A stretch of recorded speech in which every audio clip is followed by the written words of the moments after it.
চিকিৎসায় গাফিলতির অভিযোগে ডাক্তারদের ওপর চড়াও হওয়ার অভিযোগ কলকাতা সহ জেলার বিভিন্ন হাসপাতালেই ওঠে। এবার আর মারধর নয়, একেবারে হাসপাতালে ঢুকে চিকিৎসকের মাথায় বন্দুক ঠেকিয়ে প্রাণে মারার হুমকি। ঘটনাটি ঘটেছে দক্ষিণ ২৪ পরগনার ডায়মন্ড হারবারের নাইয়ারহাট ব্লক প্রাথমিক স্বাস্থ্য কেন্দ্রে। সোমবারও হাসপাতালের মধ্যে বন্দুক নিয়ে ঢুকে হুমকি দেওয়ার অভিযোগ ওঠে হাওড়ার স্টেট জেনারেল হাসপাতালে।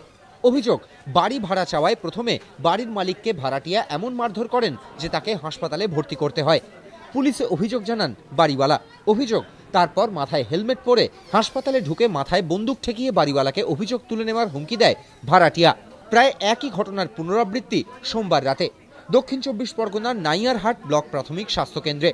হাসপাতাল সূত্রে জানানো হয়েছে, শ্বাসকষ্ট ও কিডনির সমস্যার জন্য রবিবার বছর ১৫ প্রসেনজিৎ নাইয়াকে হাসপাতালে ভর্তি করা হয়। ওই রোগীর চিকিৎসার মতো উপযুক্ত পরিকাঠামো নেই, তাই প্রসেনজিৎকে অন্য কোথাও নিয়ে যেতে বলে হাসপাতাল কর্তৃপক্ষ।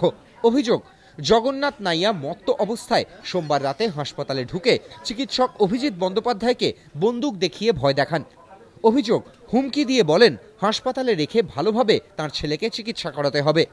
12টা নাগাদ পেশেন্টের বাবা হঠাৎ করে রিভলভার নিয়ে খুব তাণ্ডব শুরু করে হসপিটালে, একটা পিস্তল নিয়ে হসপিটাল ইনডোরে তাণ্ডব শুরু করে এবং হসপিটাল স্টাফেদেরকে পিস্তল দেখাতে আরম্ভ করে, দেখে ভয় দেখাতে আরম্ভ করে যে আমার ছেলে মারা যাবে, আমার ছেলে যদি মারা যায় আমি তাহলে দেখে নেব। কোনো রকমে ওই রোগীর বাবার কাছ থেকে সরে গিয়ে মন্দিরবাজার থানার পুলিশকে অভিযোগ জানান চিকিৎসক অভিজিৎ বন্দ্যোপাধ্যায়। পুলিশ হাসপাতালে গিয়ে অভিযুক্ত জগন্নাথ নাইয়াকে গ্রেপ্তার করে। জয়দীপ হালদার, এবিপি আনন্দ, দক্ষিণ ২৪ পরগনা।